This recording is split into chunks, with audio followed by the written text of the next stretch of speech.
Ada yang sebagiannya, Masya Allah ya, baru mu'allaf masuk Islam. Ya, terjangkit pemikiran HTI. Sekarang sudah menjadi apa? Pembicara di mana-mana. Kan ini kasihan yang seperti ini. Anak-anak muda kalau dengar orang-orang seperti ini berbahaya. Saya ingin terangkan di sini tahapan-tahapan berbahaya yang bisa mengantar kepada aksi-aksi radikalisme. Jadi orang itu menjadi radikal, itu tidak datang tiba-tiba muncul langsung dia radikal, tidak. Ada proses yang berlalu.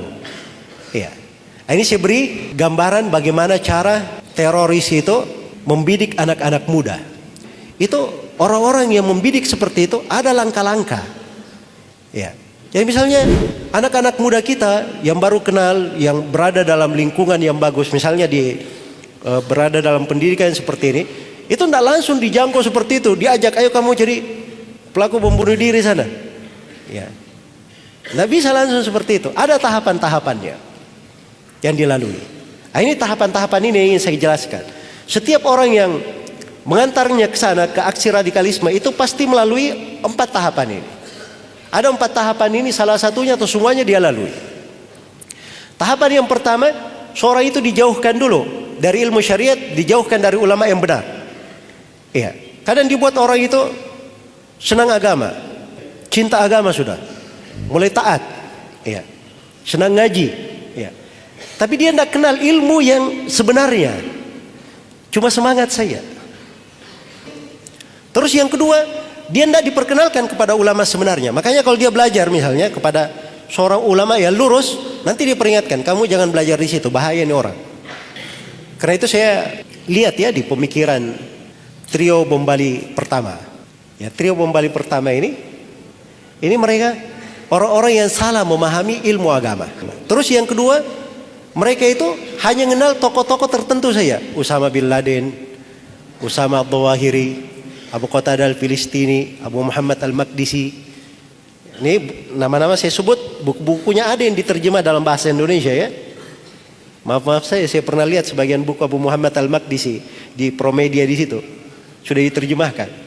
Ini yang memberi fatwa bolehnya membunuh aparat keamanan. Nah, jadi harus dipahami bahwa mereka ini ya itu tidak mau mendekatkan kepada ulama yang sebenarnya. Ya.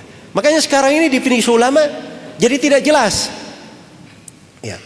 Sudah bisa bikin orasi massa, kemudian pegang mic di depan orasi, lantang terhadap pemerintah. Oh ini ulama, Masya Allah. Ya. Makanya belakangan ini banyak ulama yang baru muncul. Ya. Banyak ulama tanda petik yang baru apa? Muncul. Lahirnya dari acara demo-demo. Ya. Itu baru dari dalam sejarah. Ada ulama lahir dari acara demo-demo. Ulama itu kalau dari masa dahulu itu jelas belajarnya dari mana, tahapan pendidikannya apa, jasanya di tengah umat apa. Itu jelas dari masa dahulu. Guru-gurunya itu jelas, dia ngambil ilmu dari siapa, sanad periwayatannya jelas. Itu ulama namanya. Jelas ya? Ada yang sebagiannya, Masya Allah ya, baru mu'allaf masuk Islam. Ya, terjangkit pemikiran HTI. Sekarang sudah menjadi apa? Pembicara di mana-mana. Kan ini kasihan yang seperti ini. Anak-anak muda kalau dengar orang-orang seperti ini berbahaya. Jadi kalau umat ini dibuat jauh dari ilmu syar'i, dibuat jauh dari ulama yang sebenarnya, akhirnya orang nggak tahu sudah ilmu agama, pegangan dada. Jadi gampang sekali diberi doktrin, diarahkan sana sini. Tapi kalau orang punya pemahaman yang benar, dia kenal ulama yang benar, ini diantara jalan dia bisa selamat. Jalan dia bisa selamat insyaallah ta'ala. Kemudian yang kedua, tahapan yang pasti dilalui juga oleh orang yang radikal, itu pasti benci kepada pemerintah. Dibuat benci kepada pemerintah. Jadi kalau ada orang, diisi ceramahnya, diisi pembahasannya, diisi kalimatnya, mau siapa saja, dia mengajak kepada benci kepada pemerintah, itu radikal itu. Itu ciri radikal.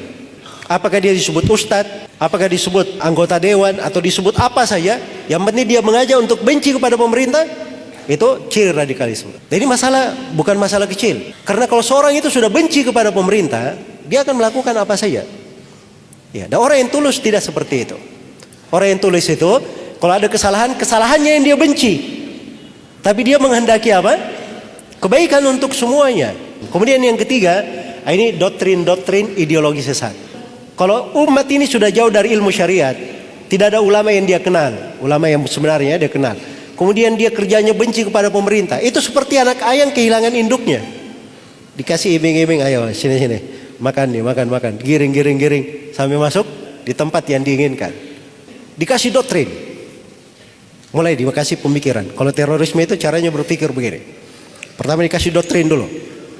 Tahu kamu, jihad itu hukumnya apa? Jihad itu hukumnya fardu ain, wajib atas setiap orang. Jadi ini pikirannya fardu ain. Jihad ini fardu ain, masya Allah. Kamu kalau tidak berjihad mati, kamu mati jahiliyah. Gawat juga saya nih. Ya, terus solusinya apa? Ya besok kalau kamu mau ada pendaftaran sana, peledakan, kamu daftar aja di sana. Nah, begitu caranya dia doktrin masuk. Jelas ya? Perhatikan bagaimana doktrin dimasukkan, caranya seperti itu. Jadi buat dulu, ini pemerintah ini tidak beres, ini pemerintah ini nggak adil, banyak kebijakannya yang buruk, ini pemerintah ini jongos-jongosnya asing, pemerintah ini begini-begini, dibuat benci kepada pemerintah. Sudah penuh dengan kebencian, masukkan doktrin. Jihad itu wajib, fardu ain. Belum lagi masuk doktrin, pengafiran nanti. Nah, sudah gampang sekali dimarahkan. Mau diarahkan kemana saja gampang. Nah, begitu cara mereka.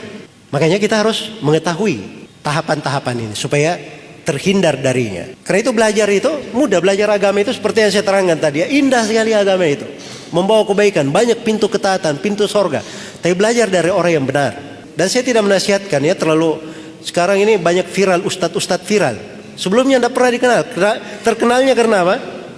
Viral aja, tapi fatwa-fatwanya masya Allah, fatwa nyeleneh. Ya, di Indonesia ini gampangan sekali semuanya. Ada yang mengangkat dirinya sebagai imam besar Indonesia. Itu bahasa berat. Kalau di Saudi Arabia ada yang menganggap dirinya imam besar Saudi Arabia selain daripada raja, itu sudah digantung itu besok di pengadilan. Sebab itu namanya memecah belah negara. Imam besar negara itu cuma kepala negara. Kalau mengatakan imam besar negara itu cuma satu, Bapak Presiden saja. Itu dihukum syariat. Ya. Ini hal-hal yang seperti masuknya dari mana? Itu doktrin dari ideologi yang menyimpang. Kemudian yang terakhir dari tahapannya juga pasti akan memuji aksi-aksi radikalisme. Ya, jadi lihat saja kalau ada aksi radikalisme dia puji, dia kasih bagus. Nah, ini menunjukkan ini orang ada tahapan yang masuk di situ.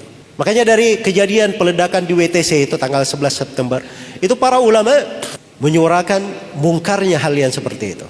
Sebab itu tidak ada dalam syariat pembenaran. Yang melakukannya siapa? Kalau dia warga negara, berarti dia sudah membuat pengkhianatan yang besar. Kalau dia orang asing yang masuk ke dalam negara, maka namanya orang asing masuk kan ada stempel di bandara. Itu akad perjanjian untuk menjaga apa? Tidak berbuat keonaran. Ini dia meledakkan. Dia keliru di segala keadaan di hukum syariat.